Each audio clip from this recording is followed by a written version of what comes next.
Алтынғы шопандар қауымында мінекей бел шешіп малтысы көкке тиіп, маңғаз таулар манауырап жатыр. 30 жылдық тарихы бар Қазақстан совхозы үшінде ырыс пен береке басты ақтылық қойы мен алқаптағы аздаған егіні.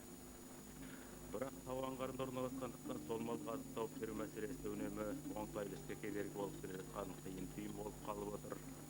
Bir кезде 4 түлік малдың құтты қонысы болған Тарбағатайдың теріскей беткей мал тұяғымен шиырланып, бәленбай жылғы қуаңшылықтың кесірінен су көздері тартылып, жайылымдық тарыла түсті. Совхоз директоры Тұтқан Түсіпбеков алғаш келгенде де алдына шыққан қиындық осы мал азығы мәселесі болды. Бұлтығырттан шығудың бір жол ретінде Жамандала учаскесіндегі егістік алқап қоршалып, ондағы тиімсіз пісіп жетілмейтін дақылдар көлемін қысқарту есебінен дәнді пішендемені молайту қолға алынды. Сондықтан да бұл алқапта таң бозынан кеш қараңғылығына дейін еңбек жырын жазған қарапайым ауыл адамдарында тыным демалыс деген болмайды. Әсіресе мынандай қауырт шақта олар үшін күннің әр сәті алтынмен пара-пар. Қашанда жылдың 4 мезгілінде бел шешіп көрмеген ауыл азаматтарының түс алақанында береке бастауы жатқандай. Енді совхоз директоры бұрынғыдай бар жұмысқа өз жүгіруді азайтып, өндірілген өнім мен шыққан шығын, кіріс шығысты әр кооперативтің басшысына ғана сұрайтын мүмкіндік алды. Үш өндірістік кооперативтің негізгі бағыты мал шаруашылығы. Совхозға түсетін пайданың көзі де осы ақтылық қой.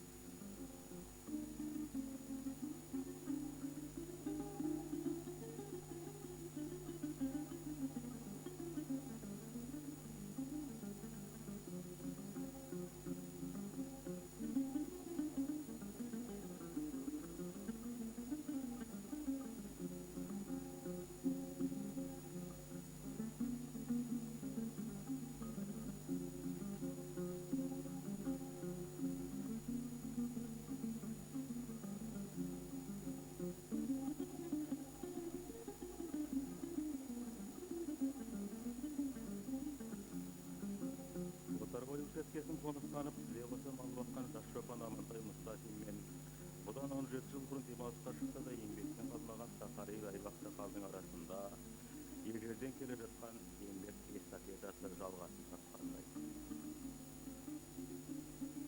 Біздің қазақ мал десе бала жастан, ішкен асын тастайды бараласқан, эстафета таяғы шопандықты бір ұрпақтан бір ұрпақ ала қашқан.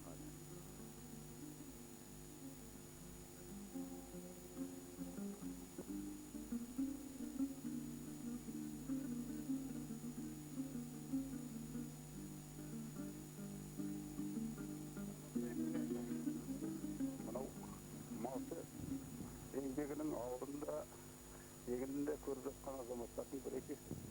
Қазіргі жұмысыңыз жайында не айтасыз? Қазіргі жұмысымен жаманымыз. Мал алғалы елмен 6 жылға аяқтап. Содан бері еңбегім жаман болып тұрмын.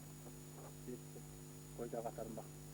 Соңғы заман салыстыруға жеткен жоқпын. Совхоз малдағы шопандардың бірі болып еңбек етіп келе жатыр.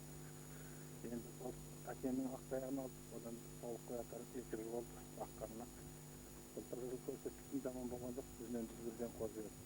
Ал келесі жылғы міне 2-ші міндетпен енді 5-ші жыл бағып отырмын, содан бері биыл да жаман болған жоқ, жүзінен қозы алып бердім. Әлде де енді үмітім бар деп сенемін. Осыдан былай да осы өз құрапларымның алды боламын деп сенімдемін. Ендігі сұрақ сөзге өткені біз мына аға шопанымыздың өткірін естілік алға қойған мақсаты жақсы екен. Ал енді қалған малшылар өзіңіздің совхоз бойынша олардың алған биегі жетер армандары қандай соны қысқаша тапсыра кетті. Қазақстан совхозының еңбекшілері 1991 жылда жаман аяқтаған жоқ. 2 миллион 881 мың сом таза пайдамен аяқтады. Бұл бұрынғы ақшамен салыстырғанда жалпы осы халықтың жағдайын шешіп жіберетін табыс деп айтуға келмейді. Дегенменен осы аудан шаруашылықтарының осы алдыңғы қатарында келе жатқанымызды көрсетіп тұр. Ал енді биылғы жылғы 1992 жыл бастамақта біз үшін жаман болып отырған қыс өте қатты болды. Қыс өте ұзаққа созылды. Әлі күнге дейін, күні бүгінге дейін бізде қазір түнде күн суық болып су қатып жатыр. Соған қарамастан осы Жаңауыл нөмір 3-ші Жаңауыл кооперативі биылғы жылы әр жылдан алыстан 82-ден қозғалып отыр. Совхоз күні бүгінгі 18.049 қозы берді. Бұл әр жылдан алысқа таққанда 77,4%. Әр жүзден 77,4%-тен қозғалып отыр. Бұл енді мен ойлайым, биылғы жылдың қаталдығына, беріктіктің аздығына қарағанда, бұл да осы малшылардың сол жатпай тұрмай атқарған еңбегінің нәтижесі. Ал енді малшы ол қазір көз алдымызда тәрбиеленіп келе жатыр. Қазір шопандарымыздың өзі, әсіресе жас шопандарымыз біздің көз алдымызда осы тәрбиеленіп келе жатыр десек айтпаймыз. Себебі осы міне жанымызда тұрған үлкен ақсақал 7 жаста осы малдың қазір әлі осы балаларына көмектесіп, әлде де өзінің тәжірибесін осы балаларына үйретіп, олардың жаңағы істеп жатқан жұмысын қадағалап, ол енді бұл тәрбиенің ең үлкені осында тұр. Ақсақалдарымыз, біз осындай ақсақалдарымызға үлкен рахмет айтамыз. Мысалы, мына осы қазір кеше ғана таяғын, әкесінің таяғын ұстаған жанымызда тұрған мына Мұстафин Амантай, кеше Мұстафин Қатархан деген ақсақал, ол кісі де қыс бойы сол жаңағы боран шашында, басқадай жаңағы кісі қолының жетіспей қалған жағдайында келіп көмектесіп, осы балаларының жұмысын қадағалап отырады. Бұл деген тәрбие, бұл деген үлкен өзінің іс тәжірибесін балаларына беруі. Осындай бізде ақсақалдарымыз көп. Әлі де осы мына қоғамдық малдан, мына жаңағы жалпы халықтық мал дейміз ғой, енді мынау таяу арада бұл халықтық меншікке айналады. Сондықтан осы халықтық меншікте өздерінің үлесін қосып, осылардың амандығына, осылардың мол өнім алуына өздерінің үлесін қосып жүрген ақсақалдарға бүгінгі мына теледидарды пайдаланып үлкен рахмет айтпақпын. Ал енді осы жалпы біздің совхозымызда осы еңбегін сіңіріп жыл сайын қозы және жүн алу жоспарларын артығымен орындап жүрген шопандарымыз, ол ана нөмір 2-ші Жаңаталап кооперативінен Майталман шопаны Тұрсынқанов Базарханды айтпасақ болмайды. Осы жаңағы нөмір 3-ші Жаңауыл кооперативінен Манақовды Тиқан жолдасты айтпасқа болмайды. Осы тағы да осы нөмір 3-ші Жаңауыл кооперативінен Байбазаров Дәлелбек жолдасты айтпасқа болмайды. Себебі бұлардың көрсеткіші жыл сайын тұрақты. Бір жылы төмендеп қап, келесі жылы жоғарылап, онан кейін қайтадан төмендеп, бір секіріп, бір ұшып тұрған көрсеткіш емес, тұрақты көрсеткіш. Бұл еңбектерінің, олардың еңбектерінің де нәтижелі екендігін көрсетіп жатыр. Бұлардың жалпы шопанның еңбегі қазіргі осындай қиын қыстауға кезеңге қарамастан бұның еңбегін біз бағалауға тиістіміз. Қазір ашық айту керек, жүннің бағасы әлі күнге дейін төмен, еттің бағасы әлі күнге дейін төмен. Сондықтан осы себепті жүннің бағасы төмен болғандықтан, еттің бағасы төмен болғандықтан шопандарымыздың да еңбек ақысы төмен. Ауыл шаруашылығы малшының еңбегі, оның күнделікті тірлігі, ол өте ауыр тірлік. Сондықтан да біз осы малшыға жағдай жасауымыз керек. Егер халық өзі тамақ болсын, столдың үстінде дастарханда тамақ болсын десе, жалпы киім болсын десе, осы қой шаруашылығымен айналысып, осы қой шаруасымен айналысқан адамдардың жағдайын жақсартуымыз керек. Сондықтан да осы бағаны өсірсе деген өзі жеке ол менің ғана тілегім емес, бүкіл қауымның тілегі, жалпы осы Қазақстан Республикасында мал шаруашылығымен айналысып жүрген адамдардың бәрінің тілегі осы ма деп ойлаймын. Ал енді біз осы тірлікті біраз көтеру үшін, адамдарға біраз дербестік беру үшін 1991 жылдың 2 наурызынан бастап кооператив жүйеменен жұмыс істеп жатырмыз. Бұл кооперативтік жүйе малға ие табу, мына жаңағы суармалы жерлердің, басқадай шабындықтардың иесін табу.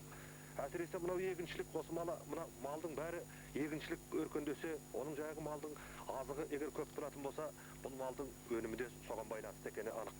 Сондықтан да біз егіншілерге көп көңіл бөліп жатырмыз. Былтырдан бері қарай біз совхоз бойынша, мен енді қазір тіпті дәл несін айтпай-ақ қояйын, 50 километрдей жер қоршалды. Бұл деген сөз гектардай жерді таза совхоздагы көлөмүндөгү барлык эгинчиликти түгөл эгиндикти түгөл коршап битирдик.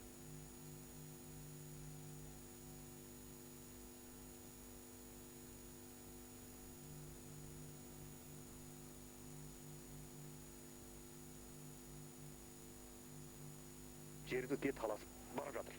Ол енді бұл жақсылықтың нышаны. Егер ертең осы биылғы мына көктемдей өзі ылғал міне жақсы себіліп, жаңағы ылғалға себіліп жатыр. Бұл да сушының көңіл күйін көтеріп, жаңағы механизатордың, жаңағы жер айдап жатқан механизатордың көңілін көтеріп, мына бағып жатқан малшының көңілін көтеріп жатқаны сөзсіз. Сондықтан да біз осы 92 жылда да табыссыз болмаспыз деп отырмыз.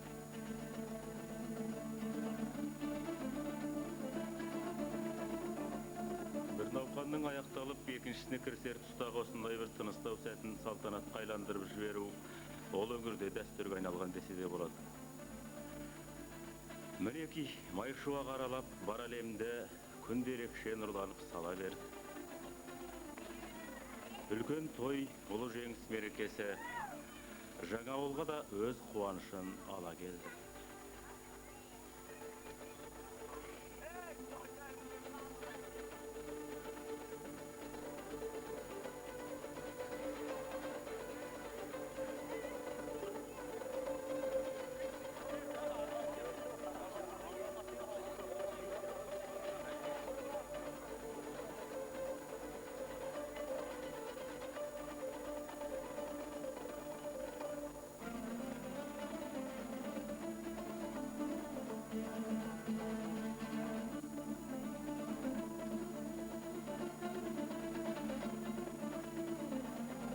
Байкөрпенің жазығы тұр нұрланып, гүлге көзін тігеді күн нұрланып, мамыр келіп сайсала жасанады, кеудесі табиғаттың күмбір қағып.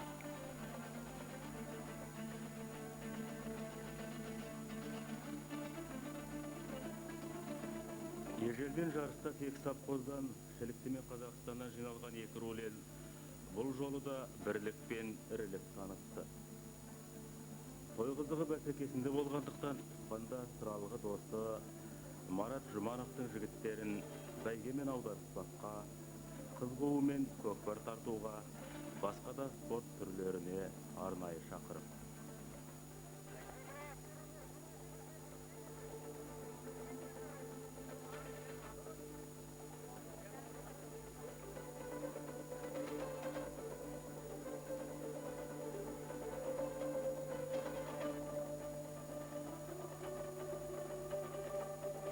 Әуелгі кезек ауыздықпен алысқан сайын дала сәйгүліктеріне тиіп, 5, 10 және 25 шақырымдық аламан бәйге ел делебесін қоздырып ақтастады.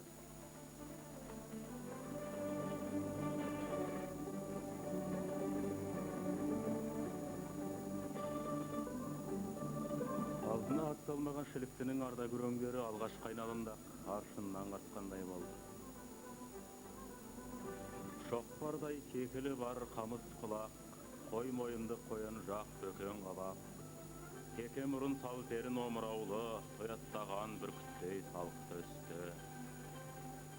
Әлгінде өткен 5 шақырымдық жарыста Қазақстан совхозына қарасты Ахметбұлақ кооперативінің жұмысшысы Исановтың, Шіліктілік Хасенов пен Ахметбұлақты Қоқымовтың аттары өзгелерден озып келді.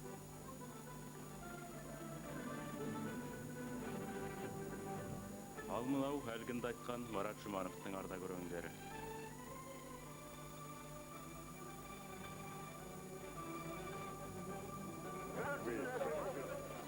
Иә, ат шаппайды, бақ шабады деген сөз осындайдан қалса керек.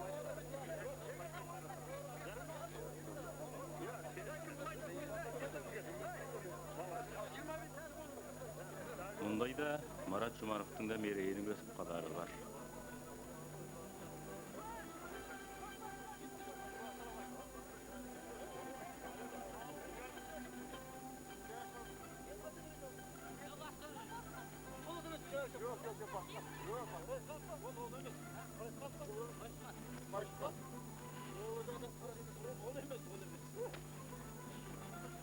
Қазекеңнің қасиетті салт дәстүрлерінің ішінде адамның шабытын қозғап, делебесін қоздыратында осындай ұлттық өнер түрлері ғой шықты. Сайын дала сәйгүліктерінің аяқтастасы мен күйеуөз астасы өлең жолдарын өргендей. Желігіп желмаядай тұлпар кетті, алдартын топырақпен боран етті. Қиырдан қиындарға құс боп ұшып, жануар жапан түзге сапар шекті. Ағдауыл Қостанаудан аңқылдайды, айдаға алтын гүлмен жарқылдайды. Тас тұяқ қаражар тас ортасында, от ұшқын найзағай боп шартылдайды.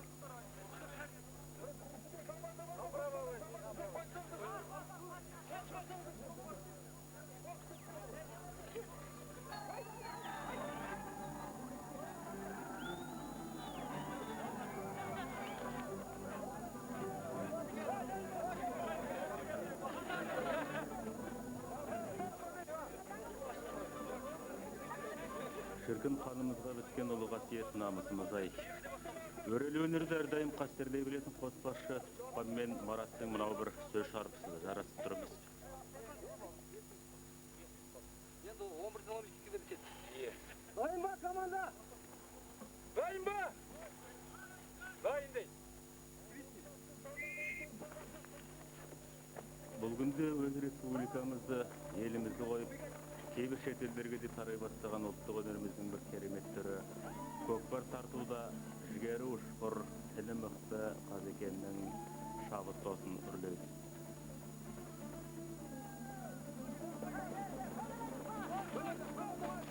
Өнердің бұл түрінде де шіліктіліктер мен қазақстандықтар өздерінің білек күшін, сайыпқырандығын танытты.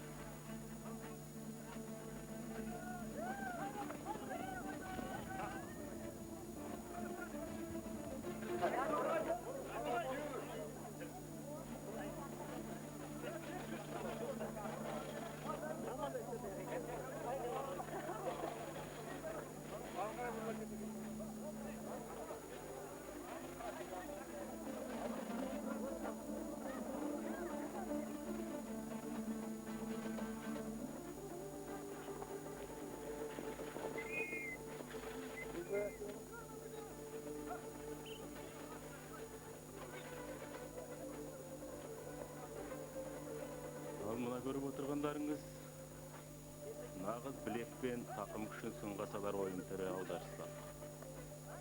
Бұл сайыста Тұтқанның ағайынды дөйлері не секілді атпал азаматтарды ат бауырына түсірді.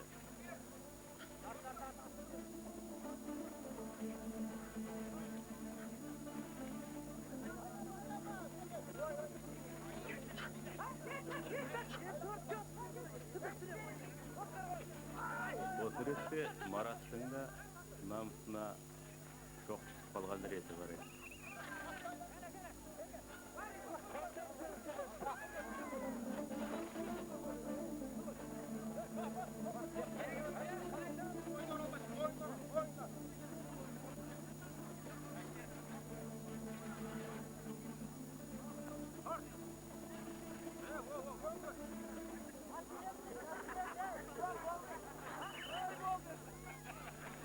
Иә, шатасын танымайды деген сөз осындайдан басталады.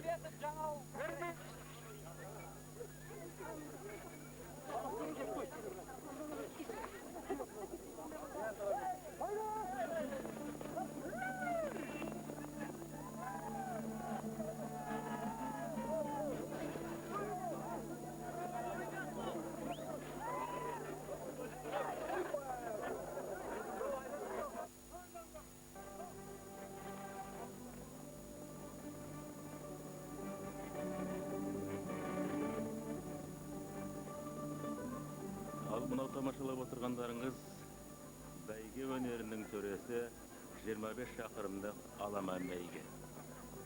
Тек ауданда ғана емес, жалпы облыс көлемінде атбегілік өнер тәп-тәуір дамыған шілікті совхозының игі дәстүрі бұл жолы да жарқын қырынан көрініс тапқандай болды.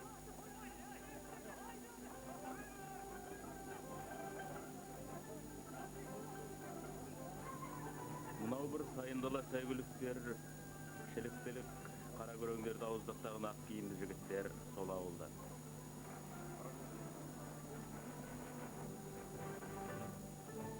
Иә, Ағдауыл Қостанаудан аңқылдайды, Айтаға алтын күнмен жарқылдайды.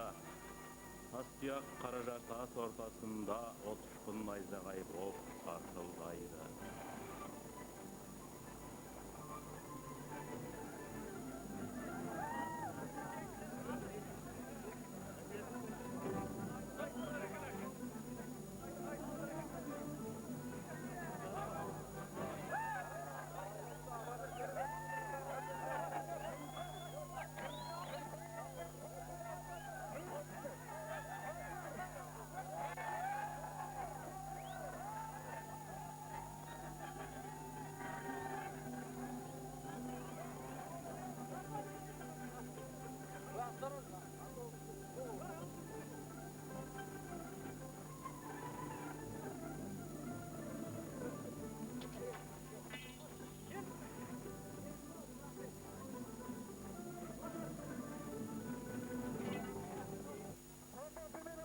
Өздеріңіз көріп тамашалаған осындай ойын түрлерінен кейін Ақселеудің кекілін самал сипап тұратын Байгөрпе жазығынан ойға түскен жұрт енді қошқар көтеру мен волейбол, гір көтеру мен күрес өнерлерін тамашалады.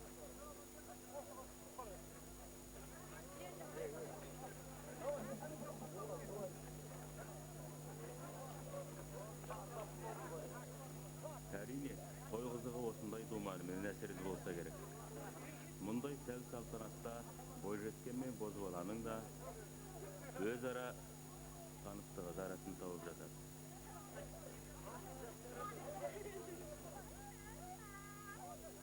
Шаруашылық басшысы тұтқанның өз келе салып қолға алған, қазір ауыл жастарының бос уақытын өткізетін алаңына айналған мәдени спорт кешені осындай той-томалақтың сәні десе де болғандай. Мінекей, бәрі де осында, бәрі де көз алдыңызда.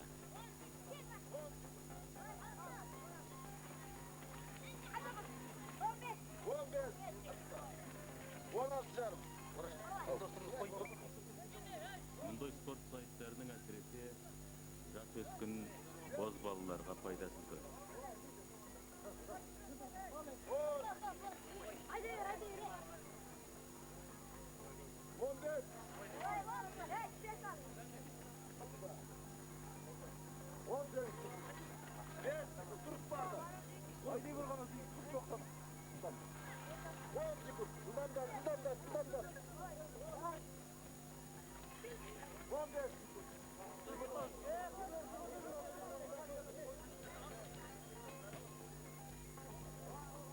Ал енді бүрене үстінен қоялып өту бұрын соңды бұл өңірде болмаған өнер мен естілік түрі десе де болғандай.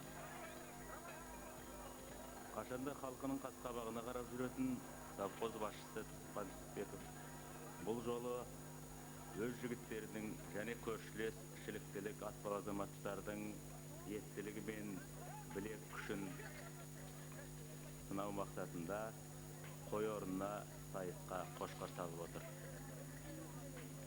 Бұл спорттың да өз қызығы мен өз шұжығы бар екен.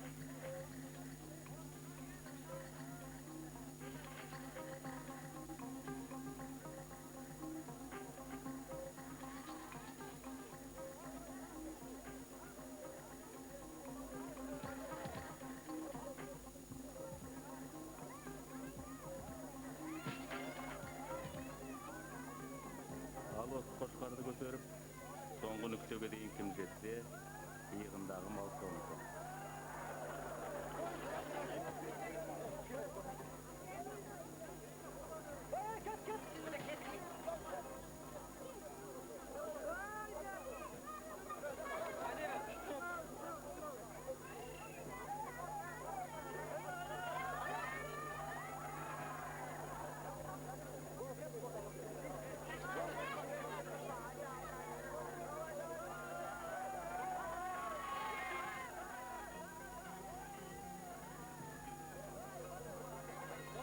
Мінекей жас жеңімпазы мына жігіт.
Маратта қарап қалсын ба, ол да салмақты да салқынғанды дөйлеріне дей сайлап әкетті. Олар әсіресе мынандай арқан тартуда міз бақпай табан тіреп мерейлері үстем болды.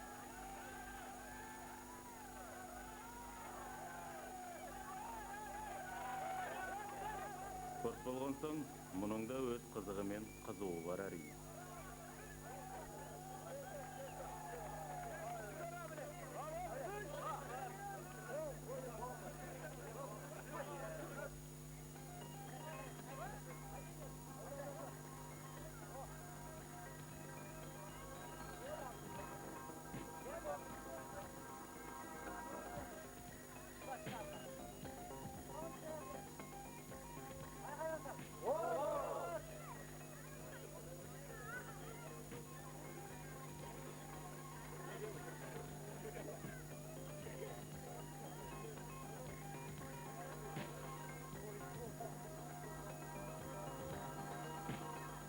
Осындай білекті, жүректі жігіттердің қайсарлығына қарай отырып, сонау бір келместің көмбесінде қазған боз балашақтың ескерткіштері бар.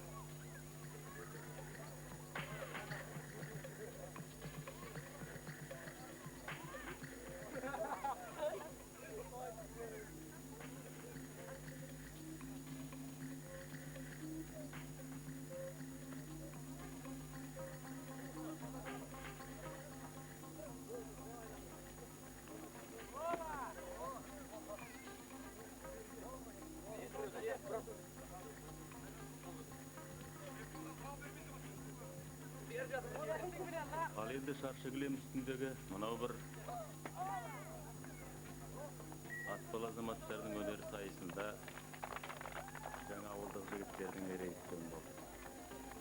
Өйткені бұл ауылдағы осы өзіміз көріп отырған спорт кешенінде ең алдымен ауданда бірінші болып дамып, қазір өзінің жақсы жетістігімен көрініп жүрген спорт түрі қазақша күрес және самбо түрлері.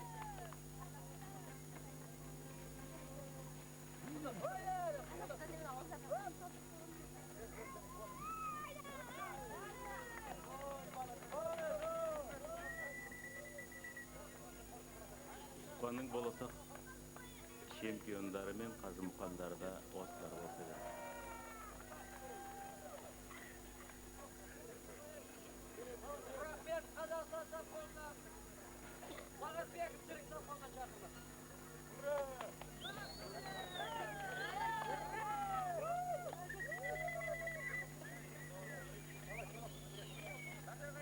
Әлгінде ғана аударыспаққа түскен ағайынды азаматтардың спорттың бұл түрінен де ешкімге ет бермесіне көзіміз жетті. Орайы келгенде айта кететін жайт, облыстық, тіпті республикалық сайыста ат бауырына түсіп көрмеген ағайынды қарулы жігіттер осы жаңа ауылда тұрады.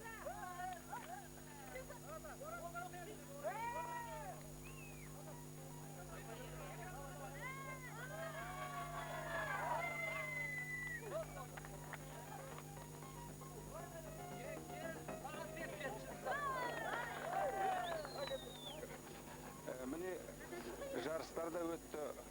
Бүгінгі салтанатты жиынның қызықтары да көбейе бастады. Осыған байланысты сіздер өздеріңізді таныстырып, ой пікірлеріңізді ортаға салсаңыз деген сұрағымыз бар. Менің аты жөнім Абдылғазин Алтай. Осы Қазақстан совхозының бас малдары жұмыс істеймін. Бүгін біздің совхоз бойынша жаңағы ұлттық ойындардан 9 мамыр мерекесіне байланысты жарыстар өтіп отыр. Бұл жарыстар жаңа біздегі совхоздың жаңа 3 кооперативке бөлінген. Осы кооперативтер бойынша ұлттық ойындардың әртүрлі жарыстар өткізілді. Атап айтқанда ат бәйгесі, сонымен қатар теңге алу, жамбы ату, көкпар ойындары өткізілді. Ат бәйгесінің өзі жаңағы 5 км, 10 км және 25 км-ге қашықтықта жаңағы 3 түрлі бәйгеге өткізілді. Ал сол бәйгелер өткізу бойынша айтатын болсақ, бірінші орында жаңағы ең бірінші 5 км қашықтықта өткізілді. Онда жаңағы бірінші орында Ахметлақов фермасының Тисанов Қамит деген шопанның аты бірінші орын алды. Екінші жаңағы Шілсақ бізде сонымен қатар бүгінгі осы жарысқа көршілес жарыстасақ Шілсақ қолының жаңағы аттарынан жаңағы ұлттық ойындарына жарыстар бірге қоса өткізіліп отыр. Шілсақ қолынан келген Қасен Төкен деген азаматтың жаңағы аты алды. Үшінші орында Тоқым Оразай деген тағы осы Ахметлақов фермасы кооперативінің жаңағы бір аты үшінші орын алды. Ал 10 км қашықтықта жаңағы Нұрахметов деген жолдастың аты Ахметов фирмасының тағы да. Екінші орында Қасенов деген жаңа тағы совхоздан келіп отыр. Үшінші орында Сәтбаев Үсен деген Жарлап фирмасынан орын алып отыр. Ал енді ол күш атасын танымайды дейді. Бізде бүгінгі осы жарысқа көрсетіс келген Шілік совхозының Парамон бәйгенің бәрі жаңа бірінші, екінші, үшінші орын түгел сол Шілік совхозының пайдасын шешіп Шілік совхозының аттары бәйгеден келіп отыр. Үш орынды қатар алып иемденіп отыр. Ал Көкпардан жаңағы Қазан совхозы бірінші орын алды, Шілік совхозы екінші орын алып отырмыз. Теңгі алудан да жаңағы Қазан совхозы бірінші орын, Шілік совхозы екінші орын алып отыр. Осындай жарыстар өткізіп жатырмыз бізде. Мен Ахметбұлақ кооперативінің төрағасы Тегізбай Берболатпын. Енді бүгінгі 9 мамыр мейрамында біздің жаңадай Абылғазин Алтай айтып кеткендей, Ахметбұлақ кооперативінің аттары бірінші, үшінші орынды 5 километрліктен орын алып отыр. Енді 10 километрліктен және бірінші орын алып отыр. Енді мен айта кететін осындай жарыстардың көпшіліктерінде біздің Ахметбұлақ кооперативінің аттары үнемі алда келе жатыр. Оның бір басты себептерінің біреуі бар, оны айта кетпеске болмайды. Бізде Атбегі Маусымбаев, Нұғман деген ақсақал, Тисан Мұрат деген ақсақалдарымыз бар. Сол кісілердің көптеген көмектері деп айта кетуімізге болады. Осындай аттардың бәрін осы кездерден бастап тәрбиелеп, осындай бірінші орындықтарға ие болып келе жатқанымыздың ең бір басты немесі сол кісілердің еңбектері деп аталады. Мінеки жаңа ауылдың болашағы. Рахмет жігіттер дейді түсіпқанда оларға риза көңілмен. Жарайсыңдар.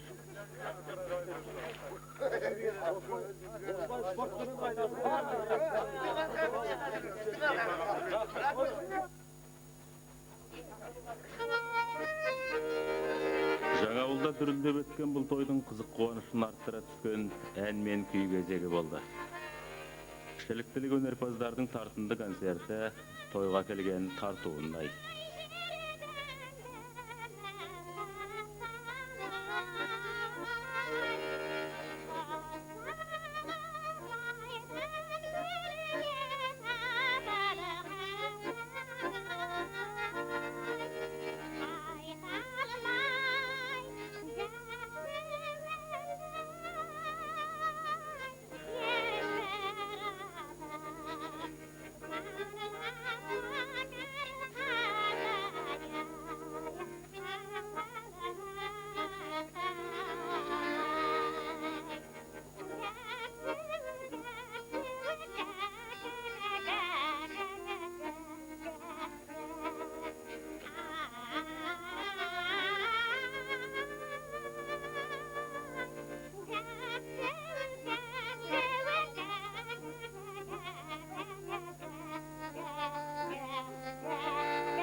Boyundan dere asırda Kuşlardan kuşağa Hırpala hırpala Üründe aynalı Yiğitti canım aklına almadı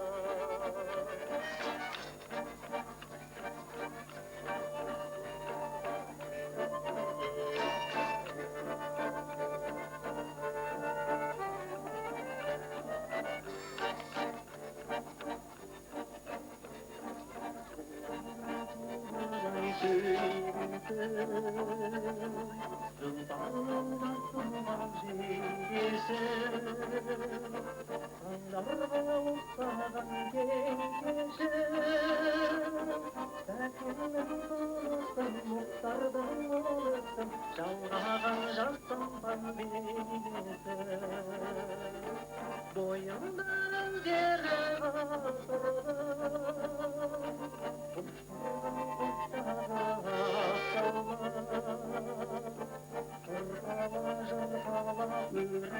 aynalı Yüzsüz anamazdan almadı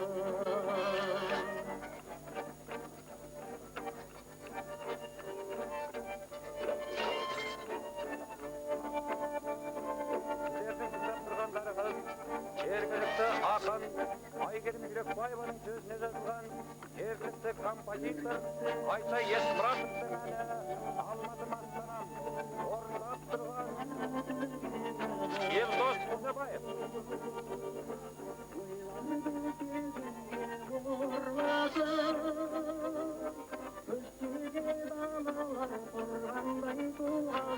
Бүгінде ұрпаққа үн қатар Бойында дері ғасырда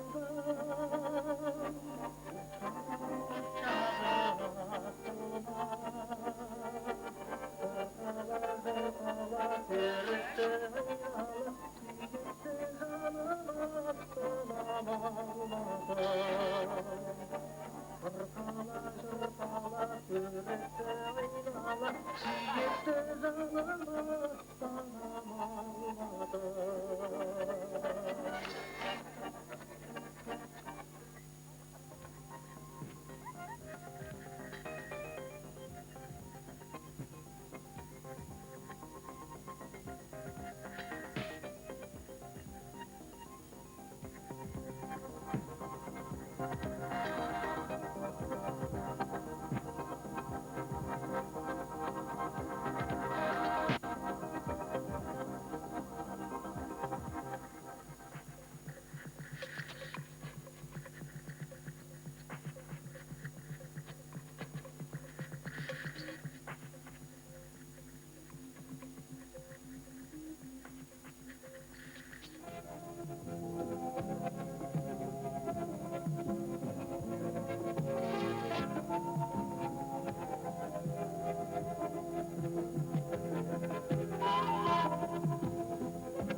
Тамылжып тұр айнала шымық бүгін, көк төсінде салтанат құрып бүгін.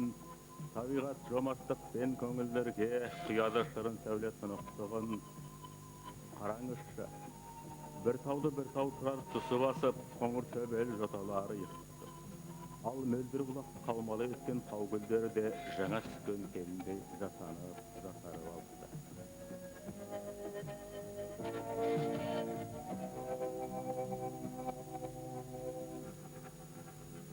Қарлы шыңдарын ақиық қыран мекендеген қарттар бұғатай өз етегінде өтіп жатқан осынау бір той қызығына еліккендей қалғып қалған.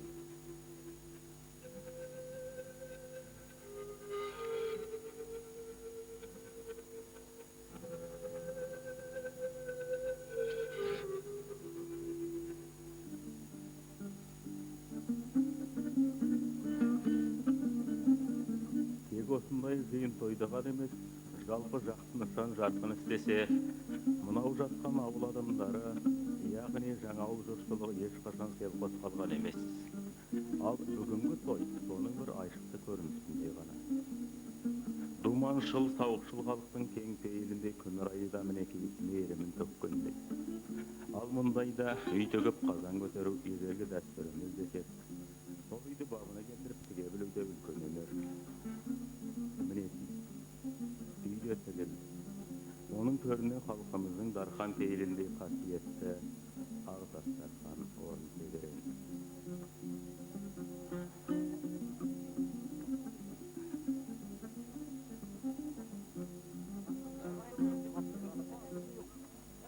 Жылына бір айланып келетін осы бір ақбас ақсақалдар мерекесін, ардагерлер мейрамын әрін түсіріп әсерін кемітпей өткізу, үлкен ұйымдастыру жұмысын керек етеді. Соның бәрінің басы қасында жүрген шаруашылық басшысы Түсіпхан Түсіпбеков салтанатты жиынды өзі ашты.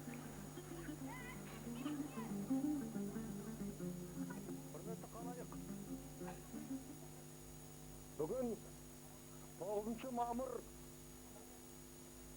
бүкіл дүние жүзін дүрсілкіндірген 20 миллион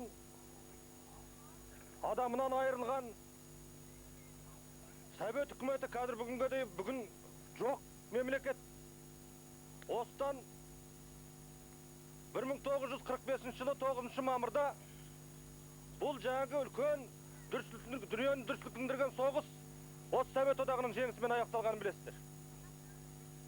Бұл халықтың өкімет тарап кеткеніменен, басқа да жағдайлардың болып жатқаныменен халықтың жүрегінен жаңағы оның есінен жаңағыдай миынан тастауға ешкімнің правасы жоқ. Сондықтан осы трибунада тұрған ардагерлер бізде өзі күн санап сиреп азайып келе жатқан ардагерлердің қатары.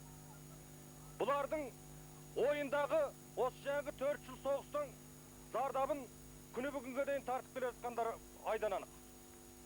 Сондықтан жолдастар, келер ұрпақ, келер жеткіншек бұл жаңағыдай сұрапыл соғысты еш уақытта ұмытуға тиісті емеспіз. Бұл 9 мамыр 1945 жылдан бастап тойланып келе жатқан 9 мамыр қашанда біздің халықта үлкен мейрам болып өтуге тиісті. Сондықтан жолдастар, осы Қазақстан совхозының еңбекшілері, оның спортшылары, жалпы үлкен